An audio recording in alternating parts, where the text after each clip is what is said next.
welcome to the show again, buddy. Tell us about where you are and what you got going on in the background. Thanks, Blake. I'm so happy to join you again. I'm here in Giza, Egypt, at the site of the three Great Pyramids. And I got to tell you, when I was driving in yesterday from the airport, you get that first glimpse of the Great Pyramid, Khufu, and it just filled me with this ancient wonder. And it's a feeling that's very hard to describe, but there's a lot of theories that go into who built these pyramids. Was it the Egyptians? How long ago was it? But yeah, that first feeling of seeing the pyramids was just surreal. And it's a place that I've been dying to visit my entire life, and I'm so thrilled to be here. Haven't been inside yet. That's today. I'm excited to get into the King's Chamber, follow Robert Edward Grant's research. So I'm going to get in there and sing 117 hertz as loud as I can.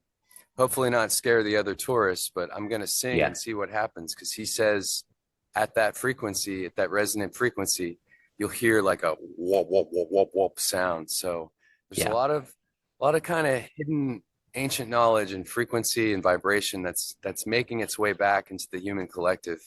And I'm a big fan of that. Frequency's been such a big part of my life. And that was the reason that I came here to Giza to explore these ancient secrets. Graham Hancock has written a bunch of books on ancient structures, and he's another one that has just kind of pulled the veil back a little bit. That he keeps saying things keep getting older. And there's a spot called Göbekli Tepe that predates the pyramids, maybe even more so. So yeah, dude, I'm kind of a little jelly of you in Giza right now, and I feel like I got to do it too. So, but as we kind of discussed the last time we chatted, one of the things that I got a lot of feedback from, and I kind of shared with you, what did people like, and people resonated with kind of what you said, and what we touched on is that breath work is more powerful than psychedelics and pharmaceuticals. And I was very surprised that got, just because I didn't know, I have no idea, but that got so much feedback on LinkedIn. Every bit of place I put it out, it just boom, popped people's interest. And I asked Kelly, I was like, "Hey, look at this. This is kind of interesting. It's just organic." And she's like, "Blake, people are looking for answers, and like they want to find something." I'm like, "Shit, yeah, you're right." It's like, because it's not external, it is all in here. And that is the key. And I'll kind of turn it over to you now to kind of get your thoughts on that as well. Because again, I think it even touches on when you're singing inside of those chambers, because they are made from a very specific quartz slash marble, granite, something like that. So, and it resonates at a particular frequency. And so, let's go into Right. that, bro. So just to tie in the pyramids, I mean, there's this huge debate. How did they build these? Who built them? Um, and in the hieroglyphs, there's pictures of Egyptians dragging stones across the desert, and there's a guy in the front of the sled pouring the water, and they said, "Oh, well, he poured it on the sand to reduce the friction so they could drag these massive granite blocks from the quarry down in Aswan, which is hundreds of miles away." So you can imagine what it would take to bring all of that block up the Nile. Some Yeah. people think they floated it in the river. But the part I want to talk about is, how do you get it up to this level, hundreds of Right. feet up in the air, not having cranes, not having our quote unquote modern technology? Well, Bro, just there's this slaves, and the slaves have that ability. Yeah, totally. Yeah. so there's this idea of levitation, and Yeah. when most people think of, mind power or telekinesis, it kind of seems like it's like, oh, well, that's something from a movie. That's Jedi mind tricks. Why do they make all those movies? So if just to kind of talk about how you could levitate something, sound or frequency creates everything. So if you picture a block on the ground, there's still a little sliver or air pocket between the molecules from the block and the ground, the surface it's on. So if you introduce frequency, which could be sound, it could be chanting, it could be from a musical instrument. There's a lot of different sacred geometry and patterns in music that are absolutely insane. It will blow your mind. As Edward Case says, if you want to know everything there is, just learn music and you'll know everything that you need to know. But if Yeah. you introduce that frequency, Okay, now what do you need to pick something up? You need to you need the amplitude, you need a power source. So when we think of that, we think of electricity, but there's kind of a more subtle power source, and we would call that subtle energy. So potentially you could pick up these blocks. So with the frequency in, now you need the amplitude. So what's the amplitude come from? It comes from human, your subtle energy. So if you go back in time, if you think to like ancient priests or, just very connected people, now if you put them in a big group, which we'll segue into with breath work, you multiply those energies. So is it possible to raise a block up in the air with a bunch of priests chanting very sacred frequencies? Absolutely. I kind of lean towards that theory of how this was built. Um, and what was it, the Egyptians that built the Giza complex, or is this something that they just fell in on and then attempted to replicate it? Now, where would the evidence be for that? Well, there's a bent pyramid that's kind of tilted to its side. There's a bunch of pyramids here that have collapsed. So behind me, we have perfection. If you get into the measurements and just how perfect the Great Pyramid is, and then you look at the rest of them, it almost seems like they were just trying to replicate something that was already here. Yeah, poor Um, imitation. yeah, just poor imitation. So they're all theories, but no one has the truth, but you can kind of look at history and everything that's around and come see it for yourself and find that deeper truth. So it talked about people getting together and multiplying energies. Subtle energy is a term that's not quite defined in the West. I had never heard this growing up or had it explained to me. There's many different names for it. Chi, prana, life force, odd. I mean, there's literally 20 different names. So when you Yeah. look at history and all these civilizations, and they each have a name for this force or this spirit, or if you want to go to the movie route, it would be Star Wars, use the force. It's it's something that's hard to define, but it's something that we are redefining as a species in curing ourselves of diseases of the mind, of the body through breath work. Yeah. And as you said, Kelly, your wife mentioned that people are looking for answers. They're looking for this higher purpose, this calling. And that's where, again, on our last call, I mentioned there's many different modalities you can use, and I have found that breathwork is the most powerful one. So all through recorded history, there's a guy, James Nestor, that wrote an excellent book, The New Science of the Lost Art. And in it, he talks about through all these different cultures, he found that when you breathe at a rate of 5.5 seconds in, 5.5 seconds out, which will work out to about 5.5 minutes, 5.5 breaths per minute, and 5.5 liters of air. So there's some really spooky symmetry going on. But the benefits that it has for you are incredible. It increases the blood flow to your brain, the functions of the heart, the nervous system, and your circulation go to peak efficiency. All different cultures, whether it's Ave Marias on the rosary beads, Native Americans, Jewish Yeah. culture, they all figured this out and they've been practicing it. So it's prayer. Basically, you're praying with your breath, and you're purifying your own body and reestablishing that connection to your soul, to your spirit, and your true essence. And in that dedication or that offering you're making to yourself and to the higher power that you believe in, it's really it's evident that that power is giving you back health and helping you reestablish that connection between your mind, your body, and your spirit. So let's go to PubMed. How do they define it? It's on the internet. You can look all this up. But when you get into this breathing pattern, what they're called are Mayer waves. So those are defined as oscillations of arterial pressure occurring spontaneously in conscious subjects at a frequency lower than respiration, i.e., slowing down your breathing.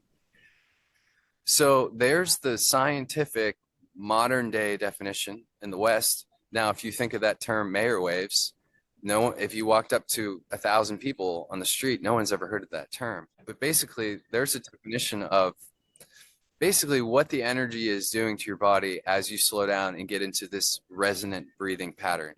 So sonic resonance, or what I described about levitating blocks to potentially build something as perfect as this, is the same thing that you're doing to your body when you get into a rhythmic breathing pattern. So it's very simple. It's roughly 5.5 seconds. You don't have to be perfect, but if you take 5 to 10 minutes per day and just breathe, slow down, get to a quiet place. You can be laying down, sitting down, but that's the beauty of it. You don't have to do yoga.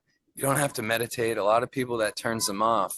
You can just take a few minutes each day, get into this pattern, which we'll go through here in a second.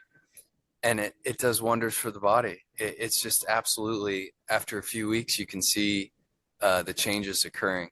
And after 9/11, there were so many firefighters and office workers running away from buildings that they breathed in all that junk that was in the air. So they basically got ground glass lung syndrome because they had all this crap.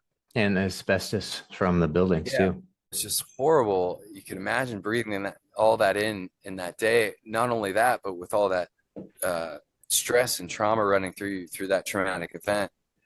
So the folks that worked with them with this technique saw marked improvement within a few months in clearing that all out.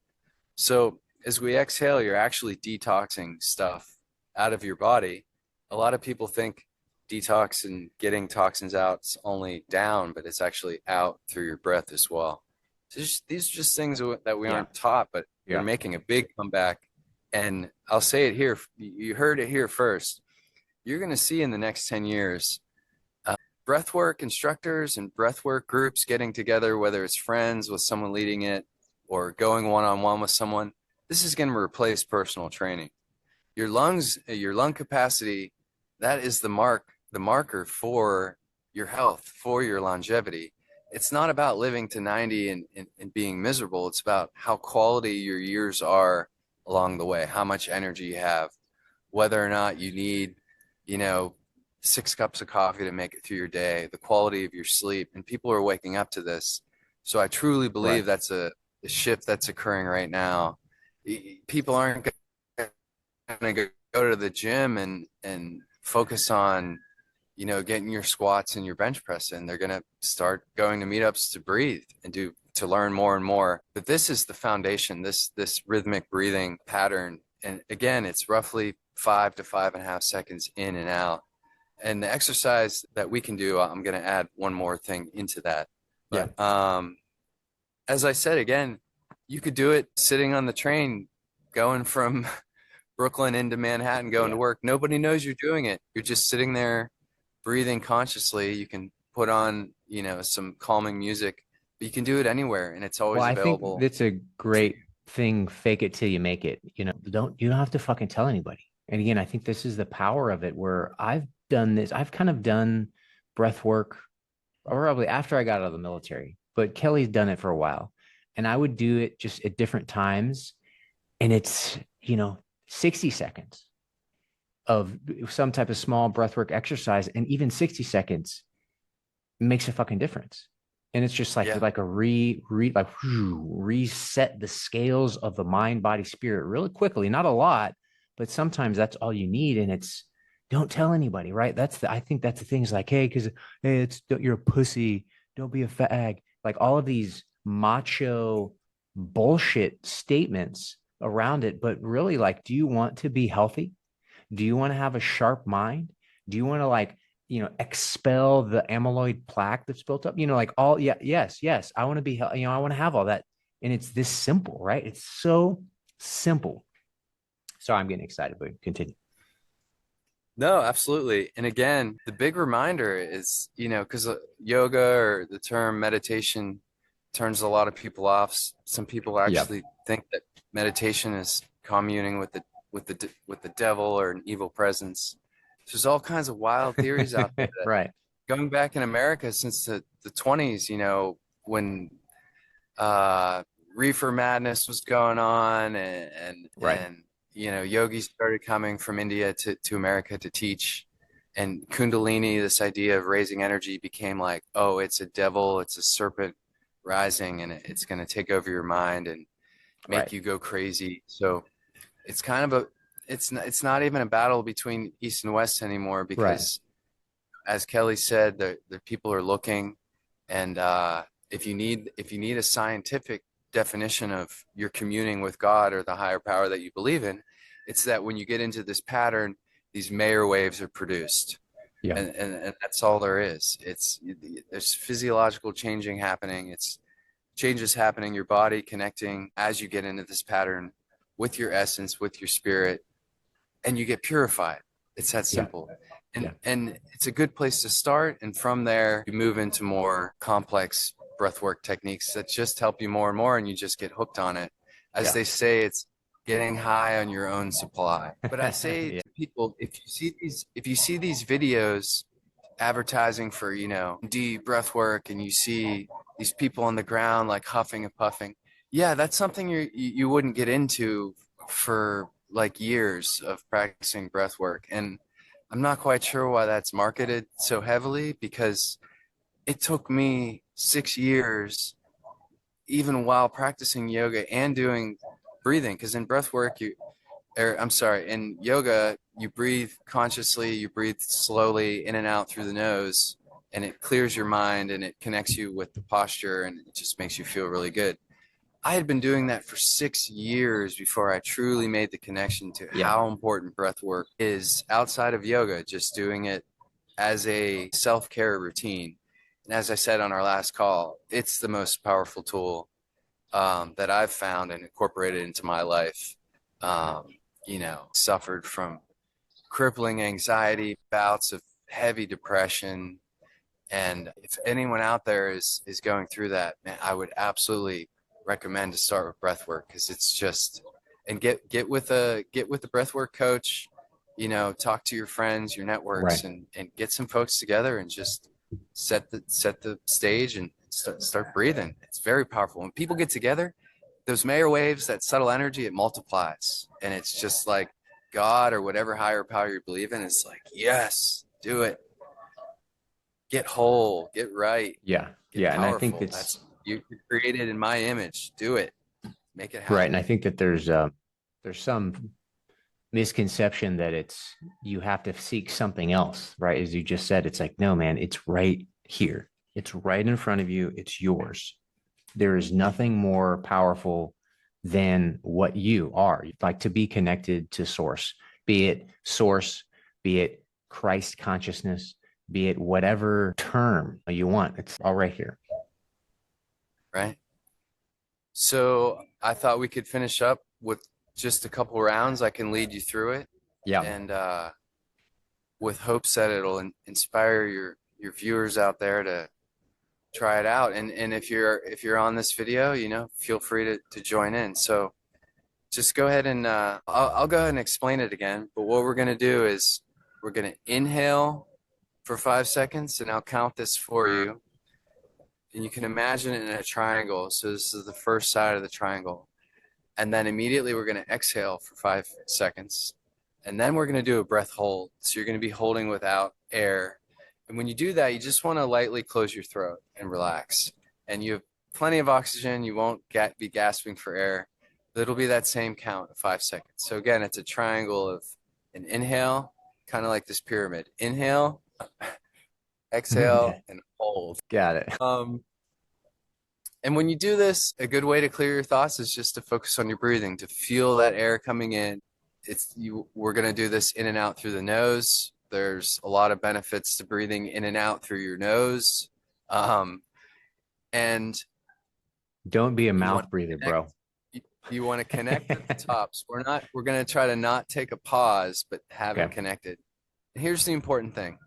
You have big, big, big lung capacity. So when I say inhale, you don't want to go and fill all the way up and then have, 3 more seconds to where you're just kind of hanging out. Like I'm waiting for him to say exhale, but it's Yeah. just a nice, smooth, like inhale, but it's going to be slower, because remember, it's 5 seconds, and you want Got to it. match the rate of the count you're doing. And as you learn to breathe better, you'll get really good at this, at matching the rate. And that's where all the good stuff happens. So Okay. let's go ahead and take an inhale and exhale. One more grounding breath. Inhale and exhale. And let's get started. In 4, 3, 2, 1. And exhale. 4, 3, 2, 1. Hold. 3, 2, 1. Inhale. 4, 3, 2, 1. Out. 4, 3, 2, 1. Hold.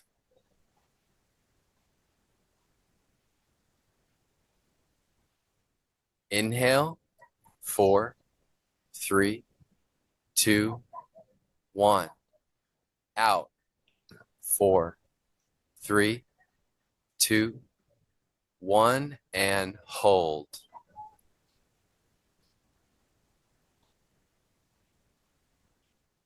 Inhale.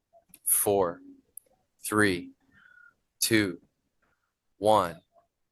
Out. 4, 3, 2, 1. And hold.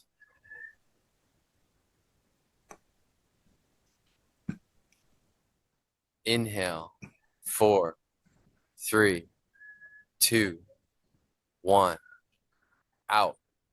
4, 3, 2, 1. And hold.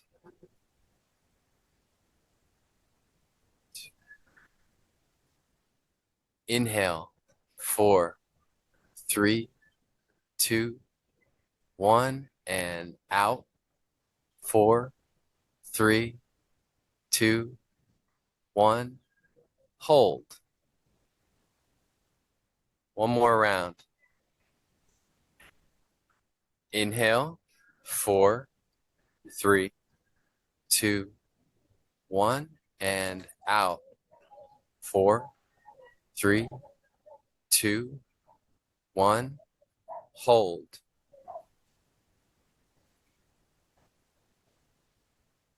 And go ahead and get back to your regular breathing pattern. Notice any sensations in your head and your body. And Feels good. this exercise you can do laying down, you can do seated, you do it on the bus, you can do it at home, you do it laying in bed is a good time to put yourself to sleep. How do you feel, Blake? Feel good, dude. I've also done it reminds me of box breathing as well, or about 5 second box breaths. The same one where it's like this focused effort around pushing all the air out, letting all the air in, and it just yeah, I mean, I do it and I like and I enjoy it. And sometimes I have to put, sometimes a sleep or take a nap or a meditation where I put that on for somebody to do it for me. So just to kind of have that, I'm busy, whatever. Hey, just do it because, I like to have that, somebody else kind of walking you through a 10-minute meditation breath work, something like that. But yeah, I love it. I feel almost a little lightheaded, but more kind of like the blood flow. I feel it, And it's that's always I'm good. glad you brought that up because getting lightheaded or that the feeling of subtle energy and getting lightheaded or oh this is Yeah. hurting me, those can be mixed up, Yeah. Yeah. confused. So the beautiful thing about the body is if you're worried about that, if that's a concern for you, do your breath work laying down. Because in the design of the human body, if you were to pass out, which I assure you, you won't pass out from doing this 5 second simple exercise. But the body just kicks in and starts breathing again. I see. Yeah. I've done pretty intense breath work exercises for like an hour. And it's just something you work your way up to. And I want to circle back again to the rate. You want to inhale and imagine you have this container and you have 5 seconds, but to fill it, but the more consistency you get with keeping the same rate of inhale to fill that container and the same rate Yeah. to empty Right. it, the more powerful the exercise becomes, Yeah. the more energy is generated, heating of the body. And again, science, let's not talk energy, let's talk Mayer waves. Go to Yeah. PubMed. This is all out there. There's your connection with that higher power. It's Yeah. creating these Mayer waves inside of you. Um, but yeah, Blake, it was an honor to join you here again. Of all places, I think Yeah, dude. one of the most ancient wonders of the world. And I'll be heading in here today to the Great Pyramid, and I'm smitten. I can't wait to get in the King's Chamber and just to feel an amazing tool that was put on this planet by who we don't know, but it's here, it's perfect, and I'm so ready to get in there. Well, man, have thank you for your time, and I'm glad we set this up because this was a unique kind of experience, and so I'm glad we got to share your knowledge. That background is pretty wild, and what you do, man. Thank you for your time. Much appreciated. My pleasure, Blake. Have a great day. Thanks. Thank you, brother. See ya.